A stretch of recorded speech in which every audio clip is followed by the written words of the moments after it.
Convocation हुआ है उसकी सर सबसे ज़्यादा खास बात क्या रही है, क्या नया हुआ है इस बार इग्नू के कन्वोकेशन? देखिए, कन्वोकेशन का उद्देश्य होता है छात्रों को उपाधि प्रदान करना, और बहुत से छात्र ऐसे हैं डिग्री प्राप्त करने के बाद उपाधि लेना भूल जाते हैं। तो हम लोगों ने एक ऐसा मैकेनिज्म निकाला है कि आज जैसे ही हमने 11-20 पर डिग्री कन्फर किया और हमने कहा 11-20 पे आपके ईमेल के माध्यम से आप अपनी डिग्री निकाल सकते हो। तो ये प्रक्रिया है ब्लॉकचेन की। इससे दो फायदे हैं, एक तो सॉफ्ट कॉपी डिग्री की मिल गई, दूसरा ये है कि उनको नेशनल एकेडमिक डिपॉजिटरी जो नैड है, डिजिटल लॉकर है, उसमें वो डिग्री चली गई। मतलब उनको पास अगर फिजिकल डिग्री न भी हो तो इस डिग्री से वो कहेंगे साहब आप नेट चेक कर लो, नेट से उनको डिग्री चेक हो जाएगी। उनके पास है नहीं, कोई बात नहीं, गवर्नमेंट के लॉकर में वैसा डिग्री जमा है और ये तुरंत जमा हो गई।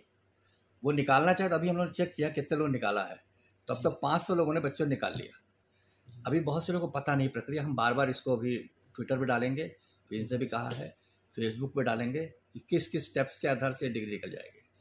और इसके लिए हमने अभी कोई पैसा चार्ज नहीं किया। जिसको सॉफ्ट कॉपी चाहिए, हार्ड कॉपी चाहिए, उनके लिए जो प्रक्रिया चल रही नहीं तो हमारे ऑडिट वाले पीछे, इसमें ना आ जाए इसको काट देना, ऑडिट वाले हमारे पीछे पड़ जाएंगे, सब पैसे का नुकसान कर रहे हैं।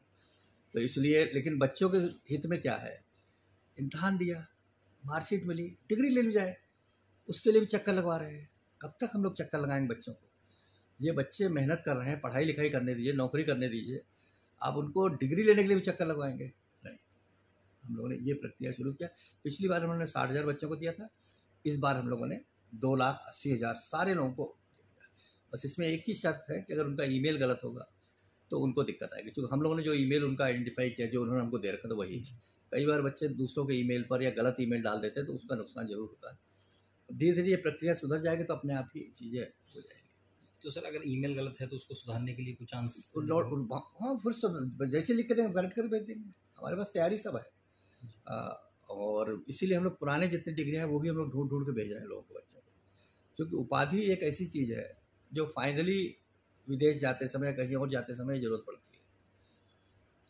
दूसरी महत्वपूर्ण बात है इस कन्वोकेशन में कि हम लोगों ने फॉरेन लैंग्वेजेस में पीजी शुरू किया है।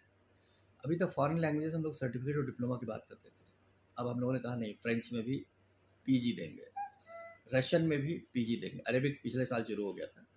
तो ये जो प्रक्रियाएं हैं ये हमारे लिए बहुत इंपॉर्टेंट है। फिर हमने बताया था एमए हिंदू स्टडीज़, ऑलरेडी उसमें नेट है, ऑलरेडी बहुत सी संस्थानें चल रही है, लेकिन बहुत लिमिटेड रीच है, 2 या 4 यूनिवर्सिटी चला पा रहे हैं। पूरा देश चाहता है, विदेश में जो हमारे लोग करोड़ों लोग बैठे हुए हैं, वो चाहते हैं कि हिंदुत्व के बारे में कुछ जानकारी चाहें, हिंदू स्टडीज़ के बारे में कुछ जानकारी चाहें, तो वो भी हम लोगों ने उपलब्ध कराया है हिंदू स्टडीज़ के रूप में। वो भी हम लोग जुलाई से शुरू करेंगे। सर विदेशों में पहुंच बढ़ाने की बात चल रही है इग्नू, तो अभी विदेशों में कितने देशों तक पहुंचा है इग्नू? मैंने तो अभी आपको 41 देशों में ऑलरेडी हम पहुंच चुके हैं। 9 देशों में Indian council for cultural relations के माध्यम से, 19 देशों में, 19 अफ्रीकन देशों में मिनिस्ट्री ऑफ एक्सटर्नल अफेयर्स के माध्यम से, और डायरेक्टली हम लोग है ना 15 देशों में 25 स्टडी सेंटर्स के माध्यम से पहुँचे हुए हैं।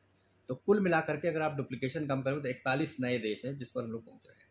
और हमारा उद्देश्य है कि धीरे धीरे इस संख्या को और बढ़ाना है। हिंदी वाले में 9 देशों वाला प्रक्रिया हम लोगों ने एक कोर्स ख़त्म किया है, अभी हम लोग फिर दूसरा कोर्स भी शुरू करने वाले हैं।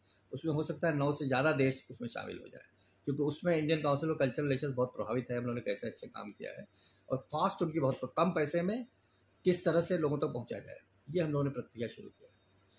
एक और बात जो है, मातृभाषा में हम लोग जो बीए की पढ़ाई कर रहे हैं, और वो भी चैनल के माध्यम से, क्योंकि क्लासरूम में जाके पढ़ाना, वहाँ आधे बच्चे रहते हैं आधे नहीं रहते हैं, लेकिन अगर हम चैनल से पढ़ा रहे हैं तो जो भी है चैनल सुनेगा, 4 बार रिपीट होगा, और जो वीडियो बना हुआ है उस वीडियो को हम लोग यूट्यूब के माध्यम से बाद में भी यूज़ कर सकते हैं, तो यूट्यूब में भी उपलब्ध है। तो ये सारे के सारे जो बीए के सब्जेक्ट्स हैं उनको 12 मातृभाषाओं में हम लोग पढ़ाने का प्रयास कर रहे हैं, और इसमें बहुत अच्छा हम लोग को रिस्पॉन्स मिला है। क्योंकि बहुत से लोग हैं, देखिए, अंग्रेजी नहीं समझते, हिंदी नहीं समझते, हमारे अधिकांश मटेरियल अंग्रेजी और हिंदी में ही है। तो जो मातृभाषा तेलुगु है, कन्नड़ है, मलयालम है,